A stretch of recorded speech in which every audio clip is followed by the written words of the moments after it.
It was the creaking of the drywall that gave it away. The house at 612 Maple Lane had been on the market for nearly 8 months. Located in a quiet cul-de-sac in suburban Cincinnati, it was an unremarkable 2-story colonial, vinyl siding, gabled roof, a neatly trimmed lawn that had recently fallen into neglect. Realtors had shown the property to over 20 families since its listing. All had declined. Some said the house felt cold. Others couldn't explain it, but every potential buyer had walked away. It was a building inspector, contracted by the listing agent to prepare the house for another round of open houses, who first noticed the noise. A hollow sound behind the basement wall during a routine tap test. Something didn't match the blueprints. The left corner of the basement was listed as a utility nook in the architectural plans, but the space measured almost 3 feet short in person. Behind the drywall, they found a sealed cavity. Inside, 4 decomposed bodies curled together on a foam mattress, partially covered by a faded blanket. Deteriorated but unmistakable, the remains matched the age and approximate clothing of the Yates family, reported missing on March 3, 2012. The bodies had never left the house. The Yates family, Ronald Dow, 39, his wife Melanie, 36, and their children Carter, 8, and Isla, 6, had lived in that very home for nearly 6 years. Their disappearance had stunned the small Hamilton County suburb. On the morning of their vanishing, Melanie had called in sick to work, something she had done only once before. Carter had been absent from school, with a voice message from Ronald citing a family emergency. That night, their lights remained on, but no one answered calls or texts. When the children failed to attend school for a second day, and Melanie's sister couldn't reach her, police were called for a welfare check. Officers arrived to find the front door locked, the car gone, and the interior undisturbed. No signs of struggle, no broken glass, nothing missing. The home smelled faintly of cinnamon and bleach. Melanie's cell phone was found on the kitchen counter, screen cracked, battery removed. Ronald's work laptop was gone, but his charger was still plugged into the den wall. The children's backpacks sat near the door, untouched. A single dinner plate had been left in the sink. Police logged the scene, but nothing appeared to warrant a forced investigation. With no clear evidence of foul play and no activity on any of the family's bank accounts or devices, the Yates family was simply gone. In the months that followed, authorities entertained a wide spectrum of theories: voluntary disappearance, murder-suicide, witness protection, but none held. The house remained a symbol of uncertainty, locked behind caution tape and legal red tape as next of kin battled over inheritance. Eventually, it was released back to the market, and then came the wall. The new discovery sent tremors through Hamilton County. The bodies had been hidden behind what investigators now believe was a professionally modified false wall, sealed with drywall and joint compound, flush with the surrounding cement. The temperature and low ventilation inside the cavity had preserved just enough material for forensic testing. The remains were confirmed as the Yates family within days via dental records. However, the state of the bodies offered few immediate answers. There were no signs of forced trauma visible to the eye. Toxicology would take weeks. But one detail stood out: the way the blanket had been arranged. It covered only the children. Detectives immediately reopened the case. Lead investigator, Sergeant Diana Keats, combed through the original evidence with a fresh team. Digital archives were reviewed, interviews reconducted. The original case files revealed something odd. No full forensic sweep had ever been conducted in the basement. At the time, it had simply appeared empty. Among the first new steps was a reanalysis of the home's structural modifications. County permits revealed that in November 2011, 4 months before the disappearance, Ronald Yates had submitted paperwork to reroute a portion of the electrical system. The permit was approved and marked completed, but no inspection report was attached. The electrician on record, a subcontractor named Adrian Bell, had since moved to Tennessee. When contacted, he denied ever visiting the Yates house, stating the job had likely been subbed out or faked entirely. It was the first official indication that something had been hidden, not only physically, but bureaucratically. Friends and relatives interviewed in 2012 described the Yates family as ordinary, stable, quiet. Ronald worked as a software engineer for a logistics company. Melanie taught part-time at a Montessori school. Both children were well-behaved, involved in local sports and scouts. Neighbors recalled barbecues, late afternoon bike rides, even small snowball fights during the last winter the family was seen. But one neighbor, Catherine Dean, shared something that hadn't been followed up at the time. On the night of March 2nd, she claimed to have seen Ronald outside around 11:30 p.m. far later than usual, pacing in his driveway, wearing what looked like gloves and a headlamp. He was carrying something, a bundle. It could have been anything, Catherine said at the time, but it didn't look right. It looked heavy. Her statement was logged but never pursued. New forensic teams tore apart the basement. They discovered not just the hidden room, but tool markings on the support beams, saws, sanders, even what looked like bolt marks, suggesting structural work had been done by someone with at least moderate skill. In the ceiling joists, small holes had been drilled to route power to a single overhead bulb inside the cavity. That wire had been snipped from inside the room. Then came the turning point. Tucked inside a fuse panel in the basement, behind a loose cover plate, investigators found an SD card. Dusty, water-damaged, but intact. It contained 74 minutes of silent video footage. The date stamp, February 25th, 2012, a week before the family disappeared. The camera, seemingly placed on a shelf inside the hidden room during its construction, captured intermittent footage of someone, presumably Ronald, installing foam insulation, painting over drywall, assembling a cot. At minute 51, the camera caught a figure entering the frame with two children, Carter and Isla. No one spoke. The video had no audio. But the expressions on the children's faces, puzzled, subdued, sent a chill through the room during evidence review. And just before the video cut to black, Melanie appeared in frame, holding a tray of food. Her eyes briefly met the camera lens. She never looked surprised. The case was no longer about where the family had gone. It had become a question of why they never left. And how four people could vanish so completely behind a wall, no one thought to check, for 4 long years. The footage from the SD card altered the entire trajectory of the investigation. Within hours of its discovery, it was copied and sent to both FBI behavioral analysis units and forensic video specialists in Quantico. Frame-by-frame enhancement exposed several eerie consistencies. The children were wearing the same pajamas they were reported to have last worn. The timestamp matched their final known appearance at school. Most disturbingly, in the final seconds before the camera shut off, Melanie, standing rigid with a covered tray, mouthed something. Lip readers were consulted. The consensus, "You said 1 week." That single phrase shifted the tone of the case from speculative to deeply personal. Detectives reassembled the Yates family's last known timeline with meticulous care. Recovered school logs confirmed Carter and Isla had been present up until March 2nd, 2012. Surveillance footage from the school's parking lot that morning captured Melanie dropping them off in the family's 2007 Ford Flex. Her face appeared calm. The children ran off, laughing. She never came to pick them up. Ronald did.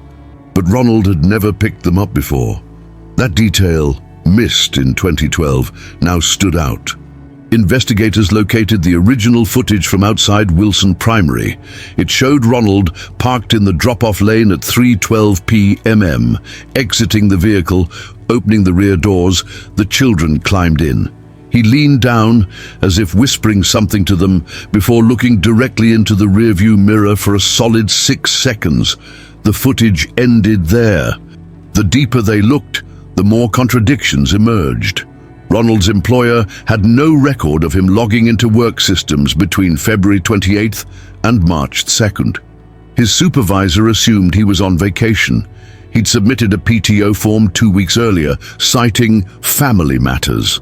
Melanie's sick day, initially dismissed as incidental, now seemed coordinated. Her voicemail to the school was oddly formal, delivered without her usual warmth. Melanie Yates, "I won't be in today, thank you." No mention of illness, just a mechanical delivery. One of Melanie's co-workers, Lorraine Decker, mentioned something odd in a renewed interview. 2 weeks before the family disappeared, Melanie had asked her how to disable a smoke detector. Not how to replace the batteries, but how to completely disable one. She said Ronald had put something in the basement that kept setting it off, Lorraine recalled.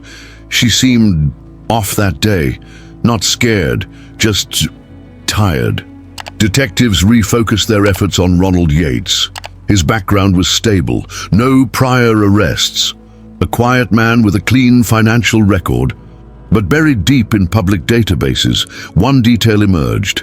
In 1996, Ronald had changed his last name. Born Ronald Mitchell, he had legally adopted his mother's maiden name, Yates, at age 23, shortly after her death. His reason? Personal rebranding. Further digging revealed that Ronald's father, Gerald Mitchell, had died by suicide in 1993, following an incident involving a locked basement in Akron, Ohio. The case had never been investigated in detail. The house had been sold and later demolished. But the echo of that event, the isolation, the hidden room, the mental unraveling, now seemed relevant. Detectives traveled to Akron to review archives. What they found added new depth to the case. Reports from a neighbor, filed in 1993, citing unusual noises in the Mitchell basement. "Whispers at night," one said. Another described a child crying. But no child ever lived there. None of these reports led to action. Gerald Mitchell was found dead in a sealed room 3 months later. It had been ruled a suicide by asphyxiation, the cause, intentional vent blockage. Ronald had been 17. Back in Cincinnati, the current investigation turned forensic.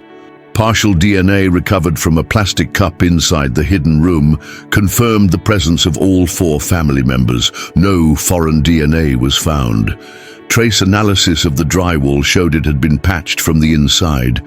The conclusion: someone inside the cavity had closed themselves in. No tool marks or indications of force from the outer wall were found. Only a neatly secured panel, nailed shut, painted over, edges sealed with acoustic caulk. Autopsy results delivered further strangeness. No signs of external trauma. Toxicology was largely inconclusive due to decomposition, but no obvious poisons or medications were identified. The positioning of the bodies suggested they had not died violently, but passively, perhaps in sleep or in the wake of oxygen deprivation. The coroner noted faint bruising on Ronald's upper arms, consistent with strain or heavy lifting. Melanie had none. Both children had traces of calcium dust in their airways, consistent with prolonged exposure to drywall particulates. The implication was chilling. The family had been alive when the wall was sealed. At this point, public pressure mounted. News outlets descended on Maple Lane. Former neighbors were interviewed. Most described Ronald as reserved, methodical, while Melanie was more social, active in the PTA. A former babysitter recalled something odd. The family never allowed her in the basement. "They told me it was under renovation," she said, "but after 2 years." That seemed weird. Another neighbor came forward, anonymously claiming that one night in February 2012, about a week before the family vanished, he'd seen Ronald standing in his garage at 2 a.m., completely still, just staring at the shut door. "I thought maybe he was sleepwalking," the man said. He didn't blink for what felt like minutes. Investigators returned to the basement one final time. Now armed with luminol and thermal mapping, they scanned every crevice.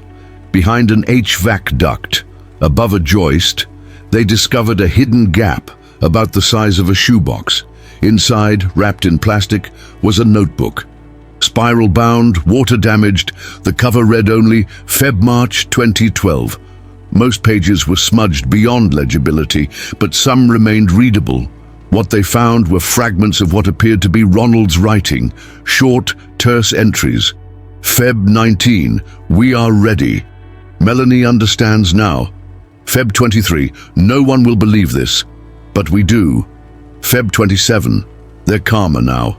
Food every 6 hours. Feb 29, this is how we stay safe, no more outside. March 3rd, final seal tonight, full closure. 1 week to adjust. And then, nothing. By the time the story broke nationally, theories had spiraled into speculation. Cult behavior, psychological breakdown, mutual delusion, but there was no manifesto, no explanation, no final statement, only a sealed room. A family buried inside their own home. A man who believed the outside world had become too much and led the people he loved most to vanish behind a wall no one thought to open, until now. The notebook had shifted the investigation from tragic mystery to something far more psychologically complex. In the days following its discovery, forensic linguists were brought in to assess Ronald Yates' writing. The entries were sparse, detached, calculated, but beneath them, patterns of dissociation and control emerged. There were no expressions of fear or affection, only logistics, no indication of whether the final seal was meant to end life or preserve it. The words, "This is how we stay safe," became the axis on which the entire investigation turned. FBI profiler Dr. Lillian Gates was assigned to the case after the notebook's content was publicized. Her analysis was clinical, but unsettling.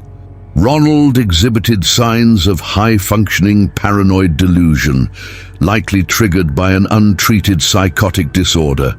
The secrecy, the precision of the build, and the ritualistic language suggest a form of shared psychosis, folie à deux.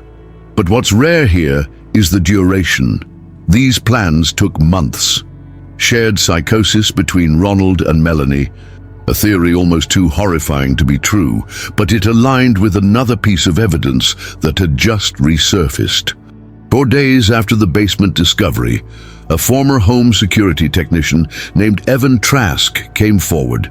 In 2011, he'd installed a now-defunct camera system for the Yates family. His logs showed that a single interior camera, mounted above the basement stairwell, had been activated for only 19 hours in late February 2012, then disabled remotely. He had retained a partial backup of that footage on an old drive recovered from storage.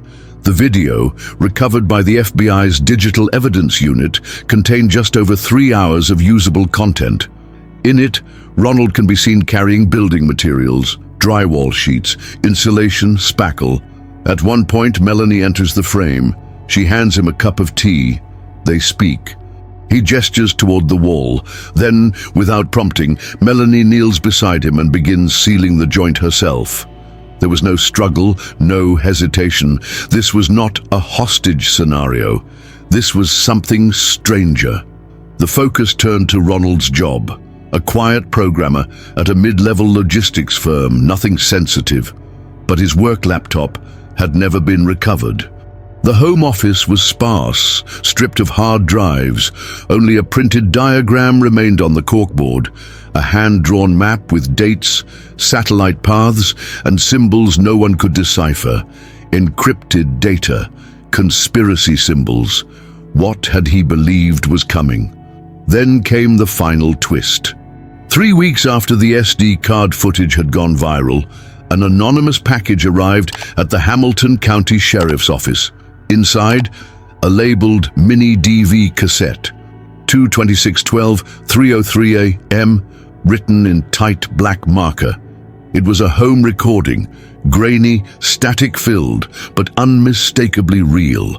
The camera sits stationary on a tripod inside the hidden room. Ronald and Melanie appear. Both wear surgical masks. The children are asleep on the mattress behind them. Ronald speaks, staring into the lens. "If you're seeing this, we were right. The air's different now. You'll understand soon. We have food for 6 days. After that, if things are safe, we'll emerge. If not, we'll stay. We're not afraid. This is protection, not punishment. For Isla, for Carter. For those who can't see what's coming." Melanie nods once beside him. She's holding something in her hands, a folded newspaper. The headline reads, "Local reactor leak fully contained, officials say." She adds, "Don't believe what they told you." Then the tape cuts. The implications were dizzying. There had been a local chemical leak, documented, minimized, officially dismissed, but no formal evacuations, no ongoing symptoms reported in the neighborhood. Ronald had apparently believed otherwise. Whether it was misinformation, obsession, or mental illness remains unclear. But it had been enough for him to entomb his family alive, awaiting a threat that never came. Yet the most haunting aspect wasn't what Ronald said. It was the calm, the quiet certainty, the lack of panic or coercion. The Yates family disappeared not through violence, but through belief. The press descended again. News vans lined Maple Lane. Online forums erupted with conspiracy theories, radiation cover-ups, mass hallucinations, shadow governments. But for detectives, the questions became colder, more procedural. Why didn't anyone hear them inside that wall? Could the children have cried out? Could someone have stopped this? An acoustics specialist was hired to assess the basement's insulation. His conclusion, the cavity, once sealed and surrounded by double-layered drywall, likely rendered sound undetectable beyond 2 feet. Even if they had screamed, no one would have heard them. By late autumn, the case was technically closed. Cause of death, probable suffocation due to long-term entrapment. Manner of death, undetermined. No charges filed. No one left to prosecute. The house was removed from the market indefinitely. A temporary memorial appeared in front of 612 Maple Lane. Flowers, candles, children's drawings taped to the mailbox. But neighbors said the wind tore most of it down within days. No one rebuilt it. In the end, the Yates family was buried together. Same coffin, same orientation. As per Melanie's sister's request, the headstone reads only, "Together." Even when the world vanished, the final chapter of the Yates case would not be written in courtrooms or forensic labs, but in the quiet places the family once moved through: school parking lots, grocery store aisles, the cul-de-sac where neighbors had waved from their porches. In the absence of a perpetrator, the grief took root in other forms. Melanie's sister, Sarah Calder, became the family's de facto spokesperson in the months following the reclassification of the case. She was calm during press conferences, but visibly conflicted when speaking about her sister's final days. Melanie wasn't weak, she told reporters. She wasn't the type to follow blindly. If she went along with that, then Ronald convinced her of something terrifying. Sarah had once lived with them for a summer. She remembered Ronald as odd but polite, quiet to a fault, overly structured. What she hadn't realized then was how that structure was becoming pathology. She recalled his obsession with order, with control. Everything was about routines, alarms, checklists, no deviations. Looking back, she believed Melanie may have started to see the world through his eyes, not because she was coerced, but because she didn't know how to help him, and because it felt safer to agree than to challenge what she couldn't explain. The children's school held a memorial in early spring. 2 empty desks were placed at the front of the assembly room, covered in white flowers. Carter's former teacher spoke of his fascination with bugs, how he once insisted on naming a classroom caterpillar after each student. Isla's art teacher remembered her fear of silence, that she always asked to keep music playing while she painted. What no one spoke aloud was the lingering guilt, how no one had seen it coming, how easily a whole family had disappeared behind nothing more than a painted wall. Despite the absence of criminal charges, the Hamilton County Sheriff's Office published a 76-page final report. Its conclusion: the Yates family's deaths were the result of a self-imposed isolation fueled by delusional beliefs held primarily by the father and gradually accepted by the mother. It called the case a psychological implosion, one that had no clear trigger but may have been exacerbated by unreported mental illness and the couple's increasing withdrawal from social support systems. One paragraph stood out. This case highlights the limitations of external observation. A family can look intact from the outside, but isolation, when coupled with unchecked paranoia, can produce outcomes that defy expectation and evade detection. The house at 612 Maple Lane still stands. It remains unsold. The false wall has been removed, but the cavity it once enclosed was never repurposed. The current owners, property developers, opted to leave the space as it is, calling it unusable square footage. Neighbors report that the lights on the second floor occasionally flicker at night. The electrical wiring is outdated, but no cause has been formally identified. No one walks their dogs past that house anymore. In private, Sarah Calder kept the notebook that was found behind the HVAC vent. She never showed it to the public again. "There are some things people shouldn't read," she told a journalist once. Not because they're dangerous, but because they don't answer anything. They just leave you with more questions, more silence. When asked what she believed happened in the final days inside the sealed room, Sarah paused. "I think they waited. They waited for something Ronald believed in. And when it didn't come, they were already too far gone to undo it. Maybe they thought they had time to leave. Maybe they didn't want to, but that's the hardest part. The not knowing. The silence," she looked down, "and that silence is what's left behind.